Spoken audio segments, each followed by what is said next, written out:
નમસ્કાર ખેડૂત મિત્રો। તો આજના વિડીયોમાં આપણે એ જાણવાનો પ્રયત્ન કરીશું કે રાસાયણિક ખાતર આવ્યા અને એનો વપરાશ કર્યો એ પહેલાં આપણી જમીન કેવી ફળદ્રુપ હતી અને શું આપણી જમીનની બંધારણ કેવું હતું અને ખાતર વપરાશ બાદ આજની આપણી સ્થિતિ કેવી છે। તો આજે એમ કે આપણે એ સમજવાનો પ્રયત્ન કરીએ। 1968ની અંદર એમ કે જોઈએ તો આપણી જમીનમાં એમ કે ઓર્ગેનિક કાર્બન છે એ 2.5%થી એમ કે 3% સુધી છે ઓર્ગેનિક કાર્બન આપણી જમીનની અંદર આવી રીતના હતો। 1968માં એમ કે ભારતની એમ કે તમે કોઈ પણ જગ્યાની 1 ગ્રામ માટી લ્યો તેમાં એમ કે 20 કરોડ કરતાં પણ વધુ એમ કે છે સૂક્ષ્મ જીવાણુ છે જે આપણી માટીમાં ત્યારે હતા। ભગવાને જ્યારે જમીનની રચના કરી ત્યારે અબજો કરોડો જીવાણુ છે અને પોષક તત્વો અને ખનિજો છે એટલા પુષ્કળ પ્રમાણમાં એમ કે આપણી જમીનમાં એમ કે વર્ષો સુધી પણ ખેતી કરીએ ને તો પણ આવી રીતના એની ઉણપ છે એ ના આવે।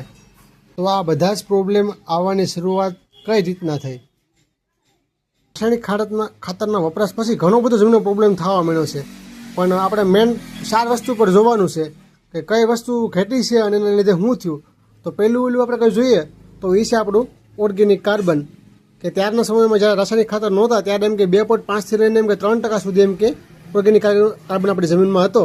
અને હાલ તમે જોશો આજની પરિસ્થિતિમાં તો ઘણી બધી જમીનની અંદર એમ કે 0.5, 0.4 અને 0.3% કરતાં પણ નીચે છે ઓર્ગેનિક કાર્બન પ્રમાણ ઘટ્યું છે। અને જમીનમાં ઓર્ગેનિક કાર્બનનું પ્રમાણ ઘટે એટલે ઓટોમેટિક છે એ સૂક્ષ્મ જીવાણુની સંખ્યામાં એ ઘટાડો થવાનો છે, કારણ કે ઓર્ગેનિક કાર્બન છે એ જીવાણુનો મેન ખોરાક છે। જો ખોરાક જ નહીં હોય તો જીવાણુ જમીનમાં આવી રીતે ટકી શકતા નથી। એટલા માટે એમ કે 1968માં એમ કે 1 ગ્રામ માટે એમ કે 20 કરોડની ઉપર સંખ્યા હતી, એ આજે 2026માં તમે જોવો તો 1 થી 2 કરોડની સંખ્યા છે એ ખાલી 1 ગ્રામ માટીમાં આવી રીતના રહી છે। અને આના બંનેના ઉણપ છે એ આવવાથી જમીનમાં હું બીજા પ્રોબ્લેમ આવ્યા ને એના વિશે જોઈએ।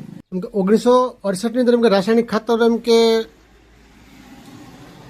બની પછી એમ કે ખેડૂત સુધી પહોંચવા લાગ્યું અને પહોંચતા એમ કે 2-3 વર્ષ ગયા અને એ લાસ્ટમાં જે 10 વર્ષ છે એ ત્યારે એમ કે ખેડૂતે એમ કે ખૂબ જ અઢળક ઉત્પાદન વધારે લીધું અને એ 80ની આજુબાજુની સાલ પછી એમ કે ઉત્પાદન ઘટવાનું ચાલુ થયું।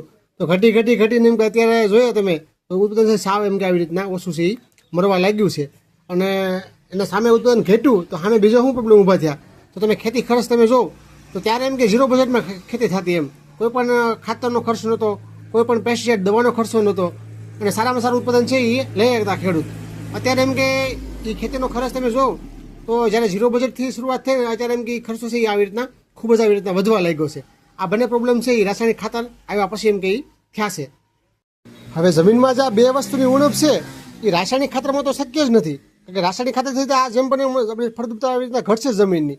તો આને એમ કે ઉણપ દૂર કરવા માટે હવે કાં તો એમ કે રાસાયણિક મૂકવું પડે અને કાં તો ઓછું કરવું પડે અને કાં થોડું ઘણું એમ કે ઓર્ગેનિક ઉપર તમારે આવવું જ પડે, તો જ તમારે એમ કે જમીનની અંદર એમ કે સૂક્ષ્મ જીવાણુ અને ઓર્ગેનિક કાર્બન છે એ વધવાના છે। બાકી તમે ગમે એમ કરશો તો એમ કે આ વધવાના નથી।